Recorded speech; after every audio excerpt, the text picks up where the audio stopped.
최근 법무부의 검찰 직제 개편안이 연일 논란이 되자 박범계 장관은 기존에 있는 대검 예규를 법규화하는 것일 뿐 큰 차이가 없다고 선을 그었습니다. 하지만 비공개 예규를 확보해서 분석해봤더니 만들어진 배경과 적용 범위까지 법무부 직제 개편안과는 내용상 큰 차이를 보이는 것으로 확인됐습니다. 손효정 기자가 단독 취재했습니다.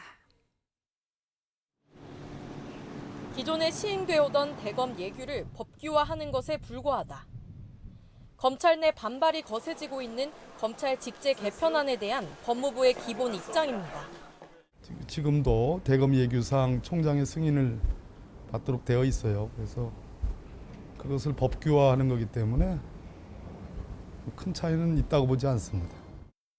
그러나 YTN이 비공개 대검 예규인 부패범죄 수사 절차 등에 관한 지침을 확보해 분석해본 결과 법무부 직제 개편안과는 꽤 차이가 컸습니다. 먼저 대검 예규는 검찰의 직접 수사 가능 범위가 6대 범죄로 제한되기 전에 만들어졌습니다. 기본적으로 모든 수사를 다 할 수 있었던 상황에서 부패 사건 가운데 일부에 대해서만 제한을 두기 위해 만들어진 내부 규칙인 겁니다.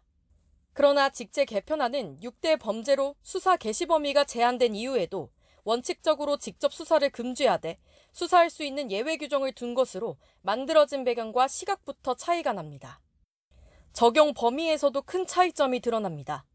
먼저 직제 개편안은 6대 범죄 전체에 해당하지만 대검 예규는 이 가운데 하나인 부패 범죄 중에서도 일부 범죄에 대해서만 적용되고 6대 범죄가 아닌 사항도 일부 포함돼 있습니다.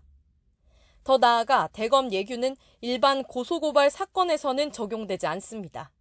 이른바 민생사건에 대해서조차 전담 부서가 아닌 곳에서 수사를 시작하려면 총장이나 장관의 승인을 받게 된 겁니다. 윗선의 허가를 받아야 하는 대상의 범위는 더 큰 폭으로 차이가 납니다. 대검 예규는 전담 부서가 없는 모든 검찰청에서 예규에 포함된 범죄를 수사할 때 총장 승인을 받게 돼 있습니다. 여기에는 모든 지청이 다 포함됩니다.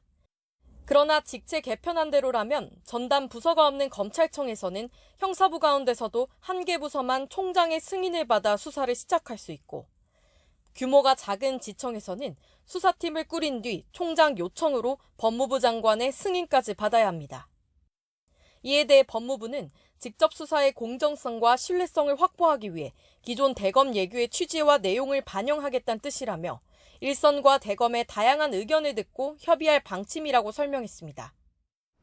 검찰 내부의 강한 반발에도 불구하고 법무부가 직제 개편안을 끝까지 밀어붙일 거란 관측이 우세합니다.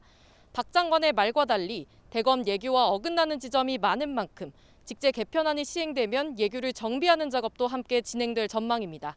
YTN 손효정입니다.